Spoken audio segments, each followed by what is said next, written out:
This is a paid advertisement. With over $25 billion recovered for over 500,000 clients, Morgan & Morgan has a proven track record of fighting to get you full and fair compensation. Coolmore America, often referred to as the home of champions, is home to some of the best young sires in the United States. The stallion roster is led by Triple Crown winners Justify and American Pharoah. And with a fantastic combination of proven sires and exceptional young sire prospects standing alongside the illustrious duo, it's safe to say Ashford's iconic stallion barns will continue to house influential breed shapers for many years to come.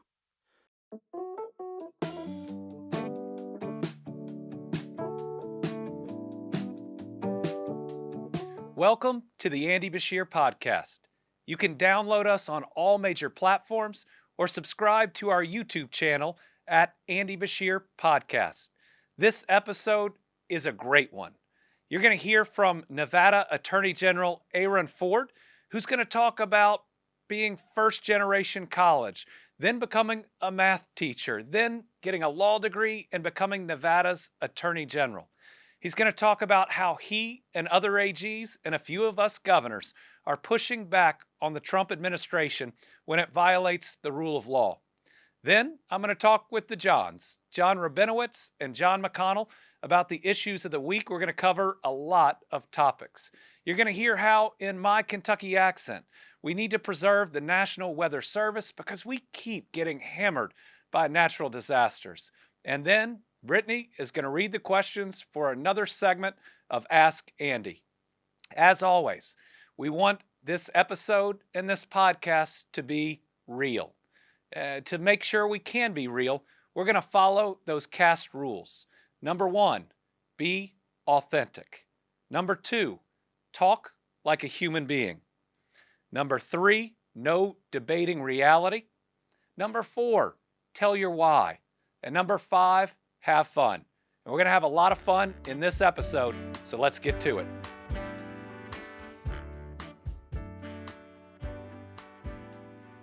This week's guest on the Andy Beshear Podcast is Aaron Ford. Mr. Ford is the Attorney General of Nevada, where he not only has a day job taking care of people, making sure they're safe, standing up against illegal practices, but he is now on the front lines taking on the Trump administration when they violate the rule of law or the Constitution. So just a few jobs that he's got each and every day. Attorney General, welcome to the podcast. It's great to see you again.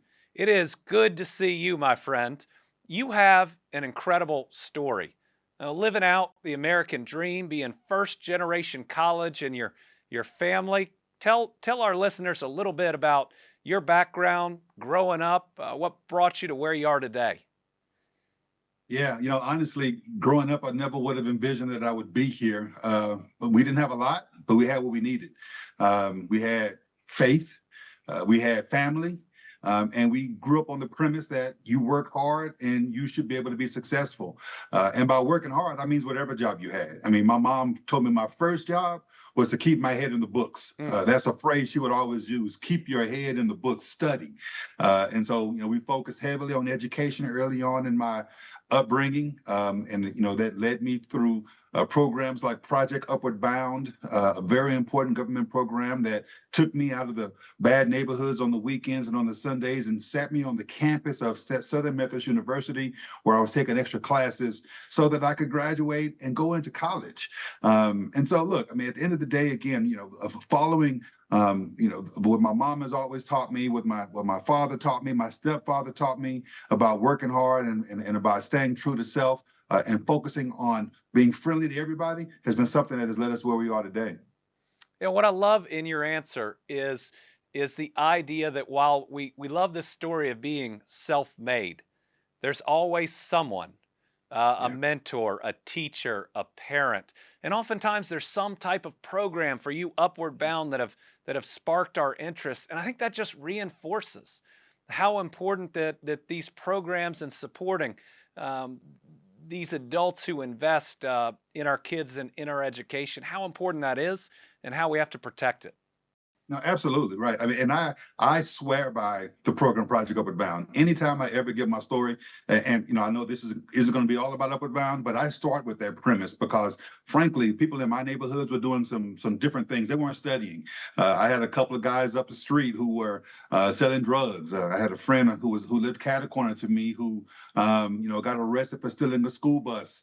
High on crack when he did it, right? And so at the end of the day, I come from a neighborhood that wasn't that folks had written off, and this program helped people like me move from the current station we were in life at that time to the next station in life, and I use that to inform the way that I operate in government. Government should help people, not hinder them. And so I look for opportunities in all that I do, whether it's when I was a state senator to currently now that as Attorney General, to represent what I call the entirety of the Nevada family. Again, reflecting back on my faith, early on, we came up with a motto of my office, and that motto is our job is justice. And that's rooted in faith, because in the Old Testament, it tells you that justice you shall pursue. And I keep that in mind in all that we do, especially when you move over into some of the instructions from the New Testament that tells me in red, which means Jesus said it, Andy. I know you and I have a Christianity in common. And Jesus said that what you do unto the least of these, you do unto me. And in some translations, it says, what you do to the least of these, you do to me. And I read that as a directive to treat everybody with humanity and dignity and respect, especially in the job of Attorney General that is supposed to look out for the entirety of the state of Nevada in my instance. One of my favorite passages in the Bible is the one that says, "Stop doing evil and start doing good, and you'll abide in him, for the Lord loves justice." Amen to that. Exactly. Justice, there we go again. This notion of justice and pursuing it is something that drives us, our office every single day. You didn't go directly from college to law school. You got to go to law school to be an attorney general. You've got to be an attorney. You had some jobs along the way. You collected a lot of degrees too. I think you have a lot more diplomas on the wall than I ever will. But I've got to ask you about one. You were a math teacher. Tell us about that. I was.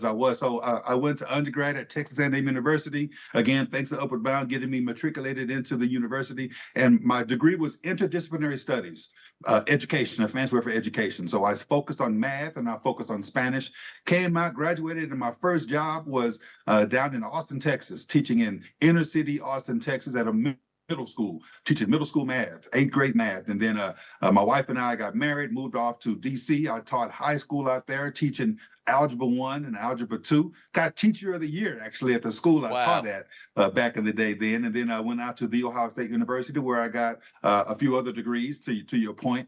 And I taught school in Hilliard, Ohio. So it's almost like the three bears, where it was, we had one school that had not enough money. I had one school that had too much money. And then I had one school that had just the right amount of money. So I've been around and experienced a little bit. And so I know a little bit about education, and I am focused on ensuring that we can improve those systems wherever we go as well. So which one is harder? Being a politician / attorney general / senator, or being a middle school teacher? Oh my goodness. Some would say that being a teacher of children was good preparation for being a state senator. I'm just My first job was mucking horse stalls, and that definitely prepared me for politics. There you go. Exactly, man. Exactly. It is a contact sport, 100%. Yeah. But in all honesty, it has been very helpful because engaging in conversation, trying to persuade folks, to your point, try to keep their attention, but also being open to the fact that sometimes you're not communicating as well as you think you are, and so being open to receiving feedback on the best ways to get your point across, or hearing the other side of things has been an important lesson I learned, and that started when I was a school teacher as well. So when you got into politics, your first race, you ran and lost. I got smashed, Andy. I lost by like 20 points. If it helps, when I was in high school, if I ran for anything at all and there were 5 people in it, I came in 7th. But so you ran for that race, you lost, but you got yourself up, you ran again, and you won big. Andy, I'm glad you mentioned that, because it's a good reminder of how I got started in this race. And I'm going to share with you some things that my campaign manager was trying to convince me to do back then that I just wouldn't do. I was running in a race. It was an uphill battle. I was a Democrat running in a Republican district. It was a close-in registration, but the guy was just popular. And toward the end of the race, my campaign manager was saying to me, if you really want to win this race, you need to go negative. You're going to have to talk bad about this guy so that we can like close the gap. That's the only way you're going to be able to win. And I looked at her in her face and I said, look, I tell my kids every single day that you don't have to make somebody else look bad to make yourself look good. Amen. So I refused to do it. I did not go negative. Again, I lost miserably, got smashed. But from all reports, the way I ran that race is what enabled me to run the next time. And Andy, that time I won by 25 points. So I lost by 20 the first time, but I won by 25 the second time. And it was because people told me that it was because of the way I ran that race with integrity, focusing on issues and not being what they viewed as the typical politician. And again, that was the beginning of my career. And it's something that I take with me up until this very day. Everybody deserves dignity and respect. Just because they don't agree with you doesn't mean that you need to, speak down to them, ostracize them, make them feel less than a person, God forbid, un-American. And so it's something that was a good lesson to learn early on, and something that my former campaign manager brings up anytime she talks about having worked with me in the past. That concept of not judging, especially the voters and the constituents that you work with, in your purple state, I know is so important. In my state, if you want to run as a Democrat, is critically important. What do you think it is that maybe national Democrats sometimes get wrong, that you and hopefully I have gotten right? I'm offering you two responses to that. The first of which is I recognize that not everybody, no one has a monopoly on good ideas. Nor does anyone have a monopoly on bad ideas. And so recognizing that conversation is important to take place to ascertain where these good ideas that can move our state forward can come from. And then the second thing I'll say is this is a true story. My wife and I were sitting in our backyard one day after work, long, hard day work. We were just sitting in our backyard, catching up with each other. I was sitting across from her, looking her in her eyes. She was looking in my eyes. And I looked up at the sky behind her. It was the sun was setting. And I said, oh, wow, that's a beautiful yellow sunset. And my wife said, boy, that's red. And I said, no, I know my colors. That's a yellow sunset I'm looking at. She says, no, you don't know your colors. That's red. So we giggled a little bit, and suddenly something told me, Andy, to just turn around for a second and look at it from her perspective. Mm-hmm. And lo and behold, what she saw was a red sunset.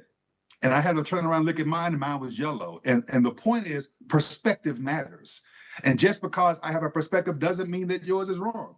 In fact, I learned then that the sky was big enough for both of us to be right and for both of us to be wrong at the very same time. And so, look, it's a matter of perspective oftentimes, and I think national politicians forget that you have to look at it from someone else's perspective. That was a true life example to me that, again, I keep in mind as I interact with colleagues on both sides of the aisle all the time. And that has to be the healthiest conversation example with a spouse that I think I've ever heard somebody be able to provide. I mean, I was like, you know what? I was going to give up too. I can never win the race, win an argument anyway. But I was like, no, that's yellow. I know yellow when I see yellow. So you've got what I think is one of the best jobs in the world. I love being Attorney General of the Commonwealth of Kentucky. You get to wake up and do good for people every single day, but not all the listeners of the Andy Beshear podcast know what being an Attorney General entails. Tell us a little about it.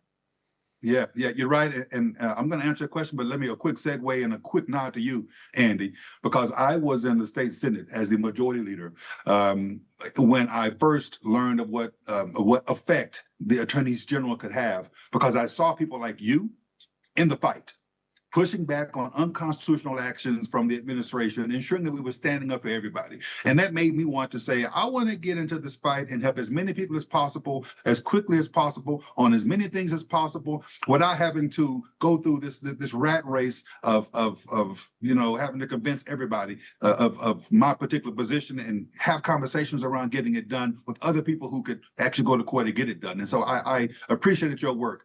So what I'm doing now as the top law enforcement officer in the state is to ensure that people who do bad things in our state on the criminal side are punished for it. right? But I'm also the top legal advisor in the state, and that means that I am the governor's lawyer. That means that I am the lawyer for all of the administrative agencies out here, whether it's the Department of Education or the Department of Corrections. It also means that, however, I am the person who gets to protect our sovereignty. Our sovereignty as a state from federal overreach. That's something that I know Kentuckians believe in as well. Here in Nevada, we're battle born. We are, a individualistic state that wants to protect individual rights, and so ensuring that the federal government isn't doing things that they shouldn't be doing has enabled me to engage in the litigation that we've had with the federal government this last go around for. I think the last count was about 22 different lawsuits. We've not lost one of those lawsuits, Andy. And I think it's important to note that we've not lost those because we're focusing on the rule of law to ensure that the checks and balances that our Constitution laid out for us are followed and that the president can't overstep. And I did that, whether it's Mr. Trump. I sued Mr. Biden as well when he overstepped. And so that's part of what I do as Attorney General, is to uphold and represent the rule of law and push it back against those who would overstep. Mr. Cool, a Kentucky-based HVAC manufacturer that redefines home comfort. With a focus on innovation, Mr. Cool leads the industry with patented technology like their pre-charged line sets. That means you can install a high-efficiency heating and cooling system yourself. No hassle, no costly labor. The DIY Douglas Mini Split is designed for simplicity, savings, and comfort on your terms. Ready to take control of your comfort? Visit MrCool.com. That's MRCOOL.com.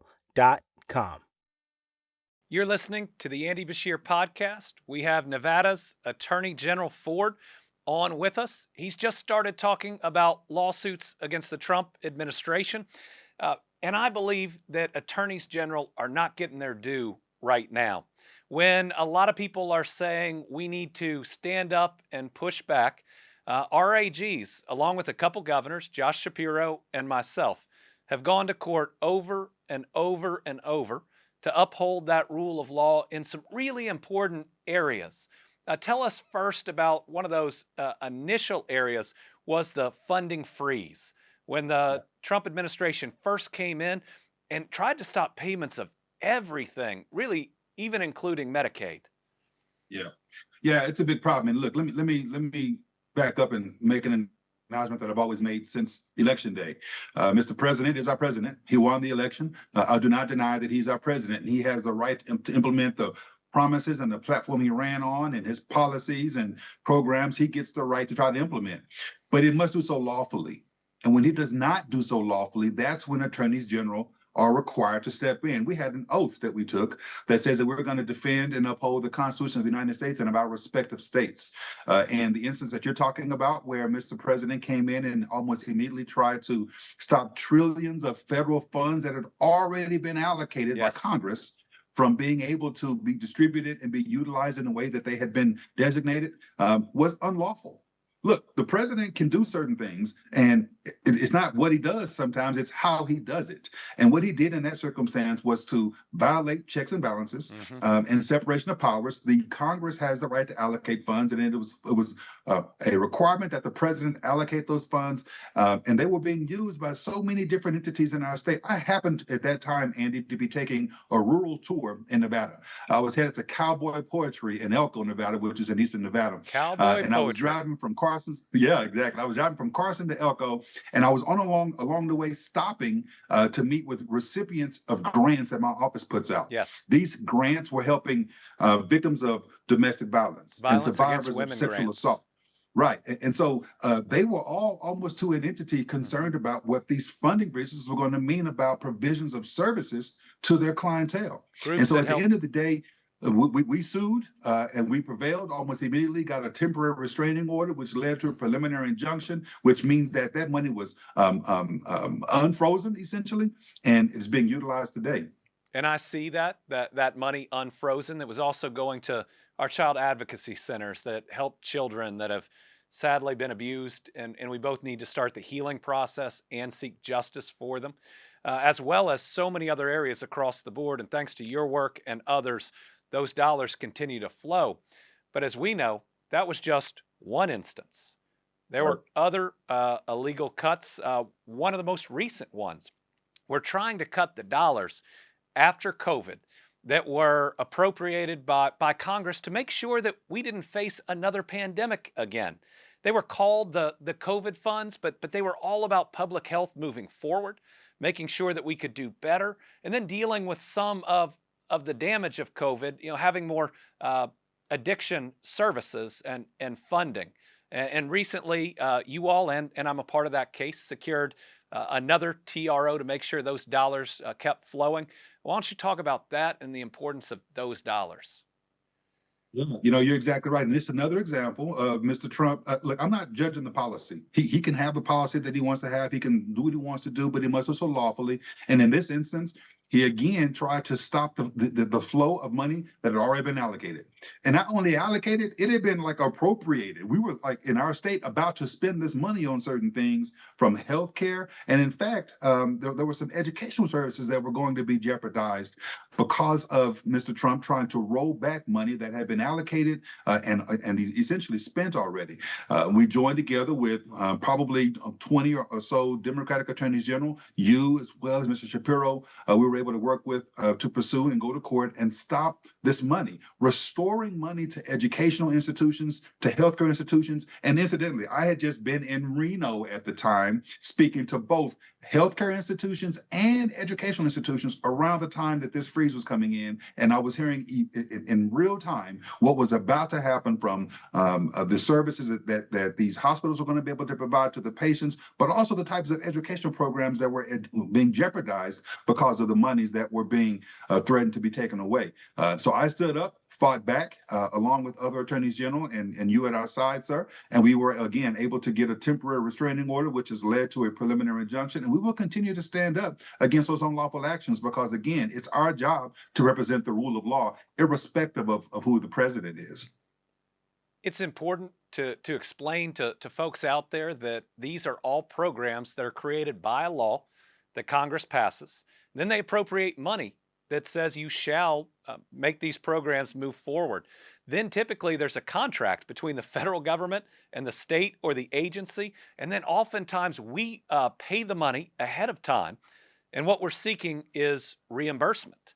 Reimbursement, right. And so you're not just violating the law, you're violating a contract, your word, and you're potentially leaving a state, an agency, and a nonprofit in a really tough position. Why? Because they relied on a contract and a law with the federal government. You're exactly right. And explaining it the way that you did, Andy, is so important. And, it's a good reminder to me and a good example to me of how to talk about this, because these are like the real impacts of what happens. This isn't just theory about what, checks and balances mean between the Congress and the president and the states and this, that, and the other. These are very real issues that are affecting real people. And we have to stand up to protect those individuals in our states. So you're saying I haven't lost my touch as an AG? I think you got it, man. I think you got it. Yeah. I want to be like you when I grow up, Andy Beshear. Oh, well, so you've recently had some news in my role at the Democratic Governors Association at the moment, since there might be a contest. I've got to sit back here, but why don't you share that news with our listeners? Yes, sir. Yes, sir. I have indeed announced that I intend to run and will be running for governor of Nevada.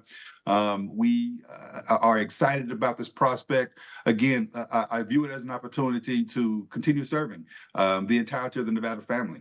I view it as an opportunity to move our state forward, doing things that are going to help augment everybody's station in life, to focus in on the economics that are impacting Nevadans, focus on the educational systems that you and I have talked about a little bit with my background in education, to look at how we can make housing more attainable to individuals in our state, and to ensure that our climate out here, look, I'm looking outside right now, it's a beautiful day, but we live in a desert, and environmental issues are important to us. And so focusing on clean air and clean water and ensuring that our environment is taken care of. These are some of the things that people in Nevada want us focusing on. They don't want the bickering back and forth. They want someone who's going to move us forward in that regard. And so I'm looking forward to the official launch of the campaign. I have not quite launched. I am in the middle of a legislative session right now. We end in about 2 weeks, but soon in July, you will hear the official announcement, the official launching of my Forward for Governor's race, and I'm very much looking forward to getting that moving. This is the Andy Beshear Podcast. Nevada's Attorney General Ford giving us some great news. We like to end these interviews oftentimes with a few fun questions. Tell us something about yourself that people don't know. Well, Andy, I can do a mean karaoke. Ooh. Yeah. I mean, not that you will ever see it. I mean, I've hung up the microphone and I've dropped the microphone, whatever phrase I need to use. But yeah, I can do a mean karaoke, man. So what is your song of choice?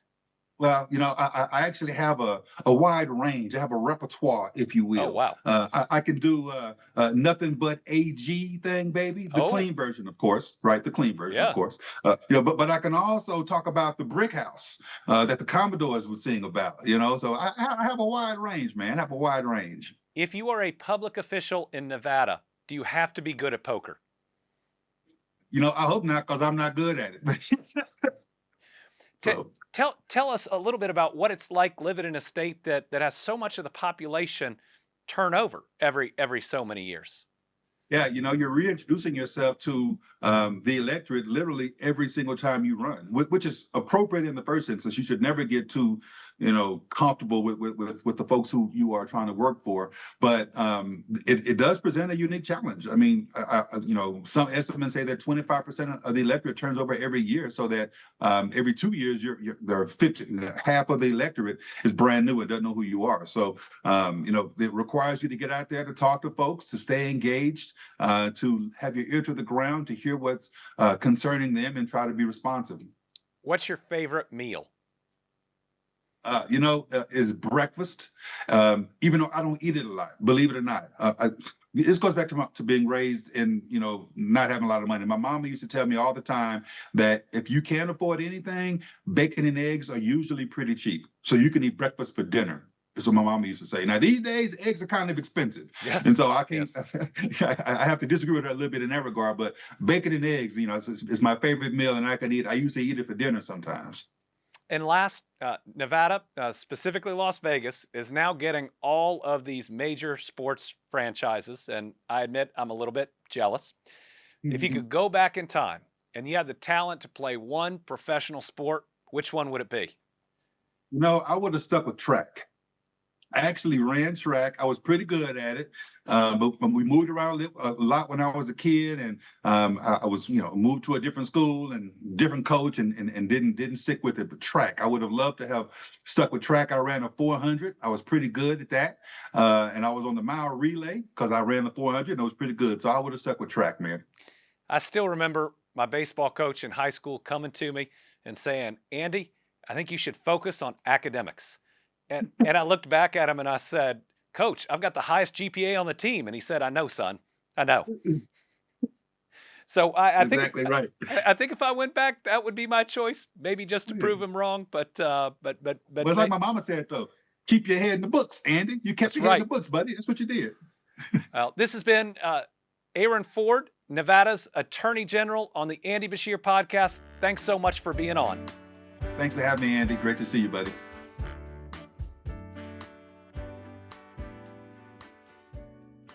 You're listening to the Andy Beshear Podcast. This next segment is the one we do every week, where we talk through the issues of the last week and the issues in the coming week with my two friends, John Rabinowitz and John McConnell, known as the Johns. We're going to do this round robin style, starting with John McConnell. All right, hopping in real quick. News of the week. Every time you turn on the TV right now, you see Walmart and you see the word prices. So, Andy, what's your take on this? This is Walmart announcing that they're going to have to raise prices across the board because of tariffs. It's very similar to when Amazon said the same and, in fact, was going to put the exact amount on their website so consumers could see exactly how much Donald Trump's tariff policy was costing them. What we've seen is the administration push back very hard on both, but you can't disguise the fact that tariffs raise prices, and this is an attempt by these companies to be transparent And I certainly think Walmart isn't simply going to eat the increased costs like the administration's asking them to. It's tough to see how a publicly traded company would ever eat costs. It's tough to see that there's any way but that these costs are going to be at least partially pushed down to the consumer. Even the Treasury Secretary acknowledged that Walmart may pass some of these on. So there's an acknowledgement there that there is an increase in what they're having to pay for goods. And all this is important to American families, but it's also important politically because Donald Trump got that last group of voters by convincing them that he would decrease prices, make life a little bit easier while he convinced them that the vice president was distracted on a whole lot of other issues. And now you're hearing the administration asking companies not to tell people how much their prices are going to go up, and then saying that your kids have too many toys. That doesn't sound like a winning message, and certainly it leaves a lane wide open for Democrats and others to be the party or the representatives of the working people that need a little help. We're really going to have to watch over the next month to see what happens at Walmart, what happens at grocery stores, and how they do affect consumers. But speaking of expenses, I would love the take of John and Andy on this proposed gift to the Air Force of a $500 million, maybe more, jet. Does that set precedent for governors to accept $500 million jets if accepted? Are you hoping? Well, listen, if I can get on it at least once, then I'm good with it. Everybody should get a ride. And also, too, Yes. they call it the Palace in the Sky. So This is a airplane, a multi-$100 million airplane that a foreign country wants to gift. We could call it the United States. It might be gift President Donald Trump, suggesting that there's not anything expected back, which I think is just silly when you're talking about something that's $500 million. But with all that, you know how we played that game in the last episode, big deal or no deal? Yep. I think this is a distraction. I don't think that it will actually happen. And I think it takes our eye off the ball. Right now, that ball is higher prices, which hits the American people every day. A new jet is not going to impact them the same way. It's also potential cuts to Medicaid, which would devastate rural health care. And so while a lot of people are talking about this as potential corruption, it'd take several years to actually bring it up to Air Force To One retrofit it, standards. right? And I don't think in the end it'll happen, but it has us talking about things other than what hits the American people. And what just hit us last night was a bill, the big beautiful bill? Yeah, the big beautiful bill. That Yes. got through committee and I guess goes to Rules Committee today. And what's your take on that? Big concerns. The Congressional Budget Office estimates that 8.5 million Americans will lose their health care coverage through Medicaid. That's almost twice the population of our state. That is everyone we know, and then one more person for each of them losing their health care coverage. And that's kids and parents. It's intentionally increasing the amount of paperwork. So if you don't check a box right, you lose your coverage for 6 months. And think about what could happen. Oftentimes, the folks covered by Medicaid now have significant and severe medical issues that need help. There are kids with half of Kentucky's kids covered by Medicaid. There are parents with 70% of our long-term care costs covered. You don't check a box, and suddenly, what are you going to do with parents on long-term care? How are you going to get through that? And what type of care are they going to get? And then potential cuts to SNAP. I mean, that hits me right in my faith. You know, the miracle of the fishes and the loaves is about having enough to make sure that no one goes hungry. So very concerned. Do you think it passes, John? Well, I mean, it got out of committee because I believe 3 or 4 voted present. So it was going to die in committee again. And to have it on a Sunday vote to bring it up to get it through, I think kind of talks about the concerns that everyone has So about the president's probably going to have to get engaged and involved for it to get through it. this I other think so. committee. I think he is, and it's going to be another test of whether this is a separate branch of government that is doing the will of the people. Because many of these, especially Republicans, are in rural districts that a major Medicaid hit. 8.8 million people, That's revenue going into hospital systems and clinics. And without it, rural healthcare will suffer. A lot of those hospitals will close, and they're in those districts where people might be voting present or even yes. I've always viewed politics about serving people, always putting your people before being a Democrat or a Republican. And I hope members of Congress will step up and do that too. Sure. Yeah. So we had a tough piece of news come out about former President Biden, a very significant diagnosis of prostate cancer, a 9 out of 10 on the scale they use. It's metastasized to his bones. Apparently, it is responding or might respond to certain treatment, but for me, this is very personal because my dad was diagnosed with prostate cancer 30 years ago when I was 17 years old. And that was very early on, before a lot of the treatment, before you could have the surgery with a robot doing it. And I still remember that we didn't know when he went into surgery whether it was localized and he was going to be okay, or I was going to lose my dad before I graduated potentially from even college. So pretty concerning for the Biden family. And cancer is one of those Touches diseases. everyone. It touches everyone. I mean, Heather had cancer, my wife, in her 20s. Yeah. So, it touches every family around you. You're going to have someone in your family, a friend or someone adjacent who has had. And it sounds like it's a pretty aggressive form. I think we were talking about it this morning, and that it may have metastasized into his bones. So obviously, like, our prayers are with he and his family. And I know that you had met with him a few times, and I know John Morgan considers him a friend. So we just hate to hear it and wish them the best. He's a nice human being. He's been very good to my kids. But I think this is also a message to everyone out there to get your screenings. Get your screenings when you reach the age at the physical. Get your PSA, which is what they do on a blood test. Without that test, my dad still wouldn't be here because that's what found it. And for colon cancer too. Make sure that when it's your time, and it's, I know, not comfortable, that you get those screenings, because getting them and going through all of it is a lot better than the alternative. Amen. And speaking of getting old, That's it. you and I have a big week this week with Seniors our kids graduating. Mhm.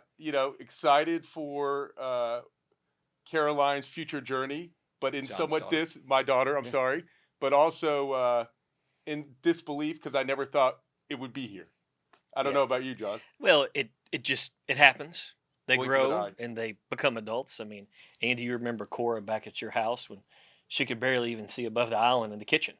So now all of a sudden she's an adult and going to be going, like John's daughter, to UK. Both 18 years old, Yes. graduating. Very proud of your daughters and the people they've become. It's got to be surreal, though, watching these graduation ceremonies and festivities and thinking, how'd this happen? Yeah, I mean, we talked about gray hairs. Like, it's like, it's actually shocking. And if reality kind of hit me last week, Caroline and I drove around UK's campus, and she showed me where her dorm is.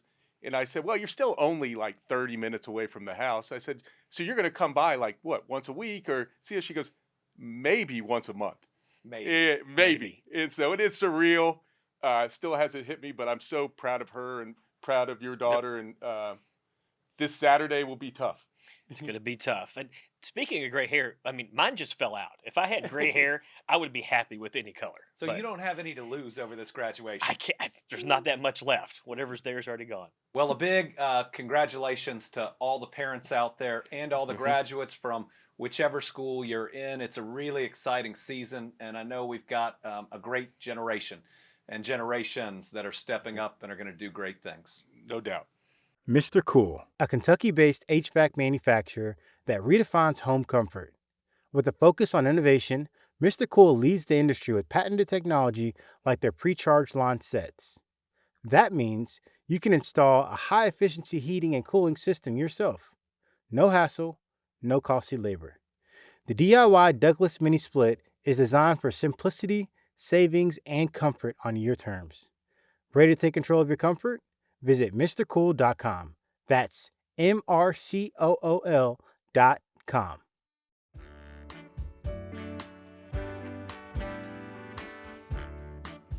You're listening to the Andy Beshear Podcast.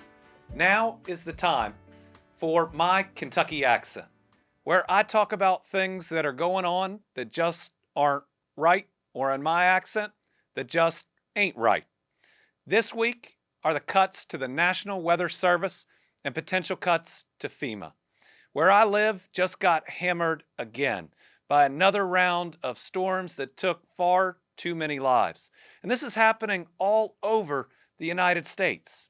The most basic function of government is to keep people safe and then to be there for them in the very worst of moments. The idea that we would cut the National Weather Service means we're less likely to know when devastating tornadoes or flooding are coming for our people. In the United States, we should want to make sure those resources are the very first to fund and the very last to cut, because lives are on the line.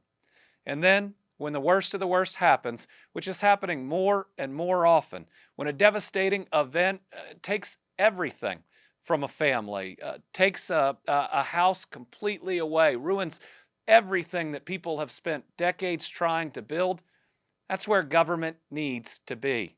Listen, I get government doesn't need to be in every part of our lives, but at that moment when you're staring at what used to be your house, having FEMA there to help is really important. Our basic humanity should come down to us caring about our neighbors and making sure we have that structure in place to help them when they really need it. That's in my Kentucky accent.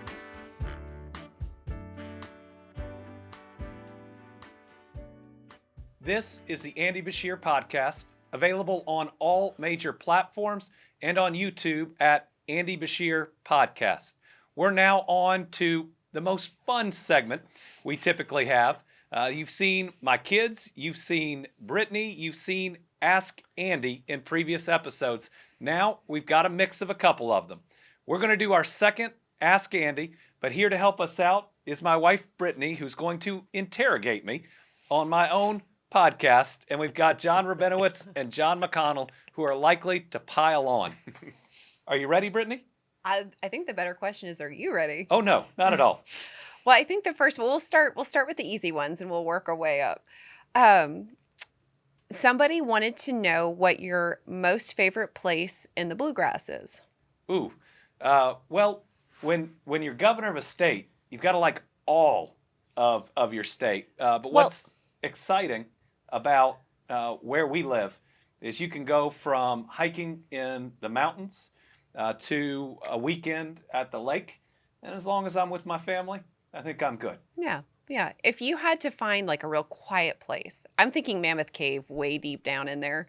But, we've had some really fun family vacations actually with John and his family at Kentucky Lake.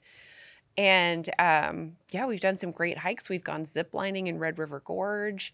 The Louisville Zoo thank you, Louisville Zoo, for giving us sanity when our kids were little, because we probably went there 3 or 4 days a week. Sometimes you need a good place to go to keep your kids stimulated and excited and to keep you sane. That's right. Well, I'll toss it out there, John. So you talked about Kentucky Lake. So what do you think the odds are he stood up on a surfboard on Kentucky Lake? 0% chance. 100%. Wait, are we talking wakeboarding? No, we're talking that surfboard. Oh, well, is there video? Yes. Well, that should be run with this clip. Cue the video and the meme. Yes. Exactly. Awesome. Okay, the next question I have, it's actually kind of a both of us question, is how did we meet? So our love story started at a Mexican restaurant. I was in Washington, D.C., working at a law firm that had nothing to do with politics. Brittany was working at a design firm. Yeah. And we met at a birthday party. I remember it was a restaurant called Cantina Marina, because a 19-year marriage, of course, is going to start at Cantina Marina. And it was the Washington, D.C. Marina. Yes. Yeah. I don't think the restaurant's there anymore. Washington Harbor. Washington Harbor, that's right. Yeah. And Andy came down the little gangway down. You had to walk a gangplank. Yeah. Oh, I saw him scouting me out. Oh, she's looking at me too. No, it's like, here's this guy staring at me. Oh, I very slowly walked Oh, he around did. talking to people, knowing exactly where I was going. Yep. But she knew I was coming there too. Yep. And I think I was standing with a group of people, and I think you came over, and 5 minutes later, everybody was gone, and we have not stopped talking since. That's right. No. So you knew he was going to be there, or were you just like? No, I had No. no idea. Okay. Yeah. Okay. No. All right. So it wasn't a setup. That's what I. No, it definitely was not a setup. Okay. Actually, what's really funny, Andy lived in a house with, I think you had 4 other roommates, and one of them had a bunch of girlfriends who all thought Andy was really cute. So I think she was trying to save him for all of her friends. I don't You know. look so proud. This is the best part of the podcast we have ever recorded. You know, I mean, he this went, is your wait, segment. wait. He went from an AL8 belt buckle to being I was the gonna catch ask, of the that was house. going to be my question. Yeah. Did he have the cowboy hat? But- Did he- but- what- but- No, what he was he coming driving? from work. But only in Washington, D.C. could you be working for a large law firm and have to have 4 roommates. Yeah. True. Yeah. The third and final question I have is, what is your favorite song, or what is your favorite music genre? And I've got the answer in my head. I'm just curious to see if you'll pull it out. Oh, I think you know it. Right now, my favorite song's got to be "Universal Sound" from Tyler Childers. Yeah. Yes. But that was not the one. Like your all-time longest. Bum, bum, bum. Oh, there's a lot of them. A little insane in the membrane, in bad. 90s rap. I am still blaring at any and every time that I can. I like some of the late 70s, early 80s rock. Yeah. So there's more than a few songs out there that, once they come on, bring you back to exactly where you were at that time. Yeah. I think. I was going to say, I seem to remember a reference in a song recently by Jack Harlow that you may have been in. That's a thing. He is so talented and chose that he wanted to stay in Kentucky as his home. Pretty exciting. We've got so many musicians that come from here, but then also, so many around the United States that have answered the call in tough times to help us out. But it's been a neat time in this job to get to know some of the people making some really great art. I agree. Yeah, Kentucky is full of really talented, unique individuals. It's really fun that they are really being showcased and acknowledged around the country. But I would like to say that the 90s rap that I like to blare is much cleaner than what I hear from John McConnell at various times. I like the trigger music. I don't know you what to mean say. like John McConnell just on a daily basis, or the music John McConnell? Oh, let's go with the music. Let's go with the music. Okay. The insurance, John McConnell, a little less so. Well, John, on that note, did you go to any of these 90s concerts? Me? Not a huge concert guy growing up. I'd say I did hit a few 311 concerts in my life, but That's good. How about you, John? Listen, this is kind of funny but true. The first concert I ever went to in Orlando was MC Hammer. I still have a vivid memory of it, and it was awesome. Yeah, listen, I think it was 5th grade, 6th grade. Oh, Did you wear the did you have pants? did you have I pants? wish I had had the pants. If I did, I would play the video. What about the gold sequin vest with nothing underneath? What? No. No. No, I wish. Will you do it for Halloween? Listen, you guys are tough to compete against. I'm not sure I would. I'm not sure Kelly would allow me out of the house. I knew Sounds I like always fun. liked Kelly. I know. She makes good choices. Yes. There you Used to have be it, one. MC Hammer. This has been another great episode of the Andy Beshear Podcast. Remember, you can download the Andy Beshear Podcast on all major platforms, but please also subscribe to our YouTube channel at Andy Beshear Podcast.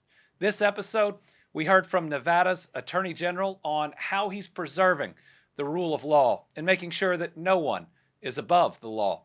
We got to talk about major issues from prices to the former president's recent cancer diagnosis. We got to hear my Kentucky accent, and Brittany got to ask a lot of questions. Normally, I get a little nervous when Brittany is asking that many questions, but guys, what was your favorite part of this episode?